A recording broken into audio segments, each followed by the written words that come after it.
Hey guys, all right, let's see what happens in today's segment of Cyrano. All right, we left off on page 510 with Rajno just arriving at the convent, all kind of upset, like he has some news that he needs to tell them. He wants to tell Roxanne, but she takes off.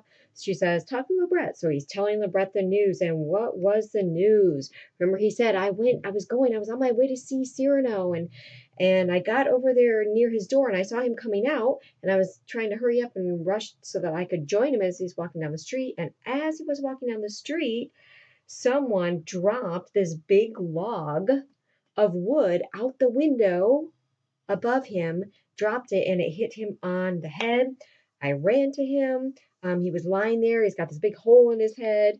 So Lebret's like, oh, is he alive? And Reginald's like, yeah, he's alive. I carried him up to his room. And Lebret's like, is he suffering? He's like, no, he's unconscious right now. And Lebret's like, did you call a doctor? And yes, a doctor came. And he's like, oh, poor Cyrano, but let's not tell Roxanne right away. Let's not tell her yet. They didn't want to get her all upset and worried, so they're like, let's not tell her. What did the doctor say? And he's like, well, he came and he said he has fever and lesions, and I don't remember all his terms, but he wrapped his head up in bandages, and he's lying there alone, nobody there to care for him, but he's got to stay lying down. If he tries to get up and raise his head, he might die. And so we need to go check. So Lebret's like, all right, let's go. So Lebret and Ragueneau take off to go to see Cyrano to take care of him. Roxanne sees him running away. She kind of calls after them, but they don't hear him.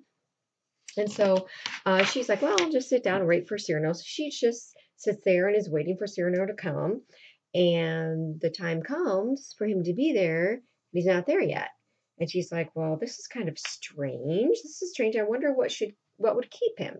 And as she's sitting there thinking, the leaves are falling, okay? And a leaf falls, she kind of brushes it away. Again, this is important. This is symbolic, right? That these leaves are falling. And what happens to leaves before they fall off a tree, right? That means that the leaves are dying, right? And so it's kind of foreshadowing again, creating this atmosphere, okay? So she's like, where is he? What could be keeping him so late? Finally, he comes walking in. He's using a cane and he's wearing his hat over his head so she can't see the bandages, right? So she doesn't know. So he comes in kind of weakly and sits down in the chair. She doesn't even notice how he's kind of acting weak and acting a little bit different. He's pale, and she doesn't notice all that. She just kind of teases him. She's like, well, after 14 years and you're late for the first time. And he's like, yeah, I had a visitor, a very unexpected visitor.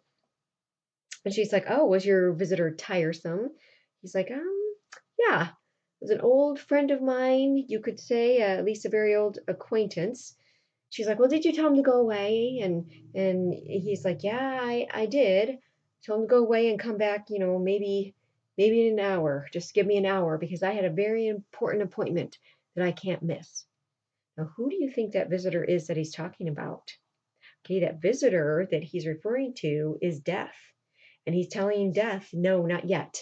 I need another hour because I have to keep this important appointment with Roxanne, right? But Roxanne's not catching on, right? She's like, well, you just tell your visitor that, he's just going to have to wait. Your friend is going to have to wait. And so then the wind starts to blow a little bit and more leaves are scattered and fall. And Roxanne says, look at the leaves, Venetian red. Just look at them fall. And again, very symbolic of what is going on and what's going to happen here. And so Roxanne says, okay, tell me the news. You're my court gazette. Tell me the news of the court. So he starts telling her the news about the court, what happened on Saturday and Sunday and Monday. And he goes through each day telling her what happens. And when he gets to Saturday, he says Saturday the 26th, and he's just getting weaker as he goes along. His eyes close and he kind of falls back and he faints. And finally, Roxanne realizes that something is wrong. Something's not right. And so she's like, he has fainted. And so she runs over to him and she cries out, she's like, Cyrano, and what she's wondering what is wrong, what's happened. And that's as far as you were to have read for today. So for tomorrow, you're going to pick up there on page 516 and go from 516 to 521 and see what happens. What does Cyrano, what does he tell her? Does he tell her the truth?